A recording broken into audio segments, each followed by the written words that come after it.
Okay, so today we're going to talk about understanding osteoporosis. What is it?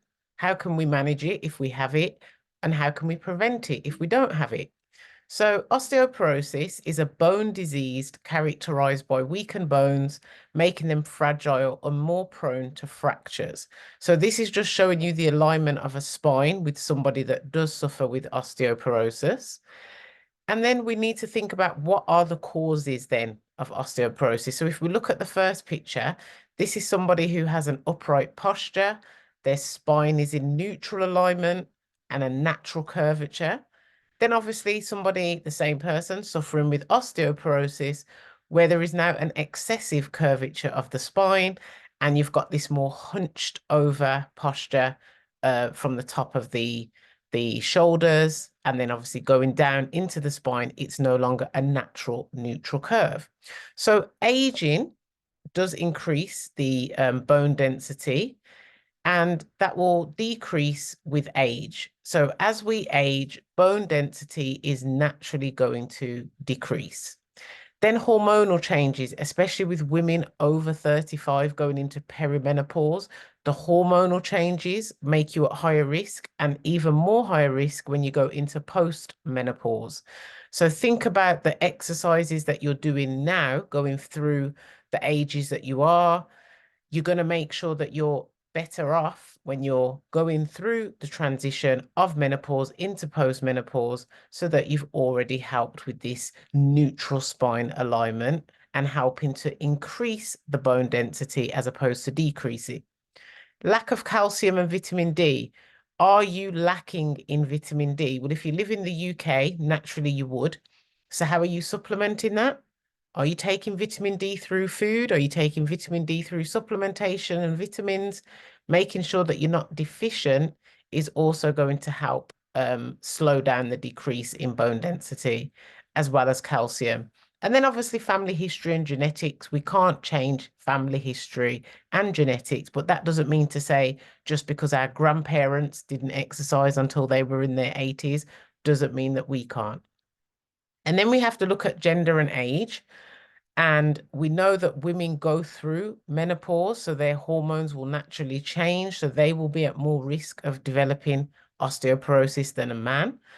But then that doesn't mean that men can't be sedentary as well. So if you live this sedentary lifestyle where you're not going to be thinking about your posture, if you're slouching over a couch or lying down on your phone in your bed, you're not going to be thinking about your posture. So a sedentary lifestyle is going to create an even bigger risk to getting osteoporosis.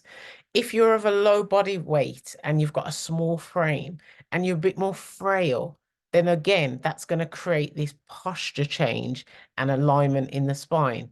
And then things like smoking and excessive alcohol consumption also decreases the density of the bones. So these are the risk factors that we can avoid.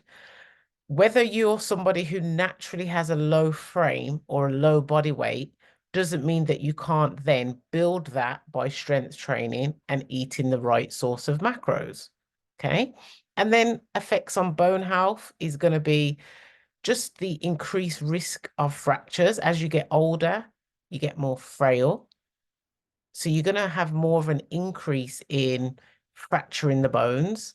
You're going to have more of an increase in hip, spine, wrist fractures because of slight falls, mishaps as you get older, and then limitations in mobility and independence. Now, this isn't for everyone.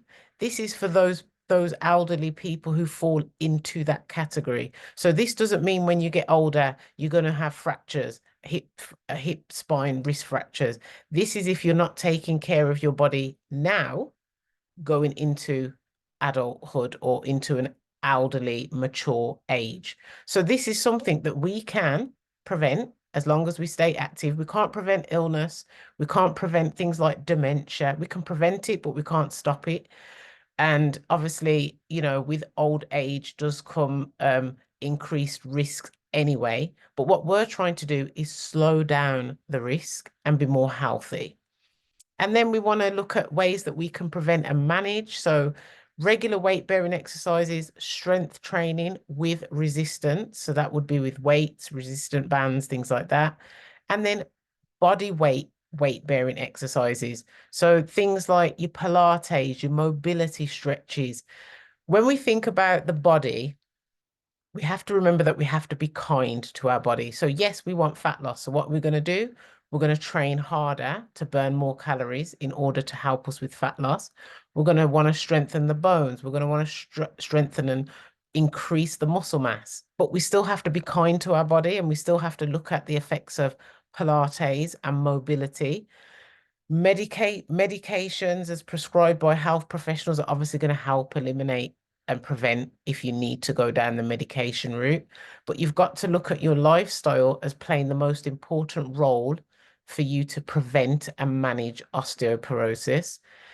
Balanced diet. This is going to help obviously get in those vitamins, those nutrients. You've got to make sure that your diet is colorful, it's balanced, you're still getting the right amount of carbohydrates that you need. We're not on a no carb diet.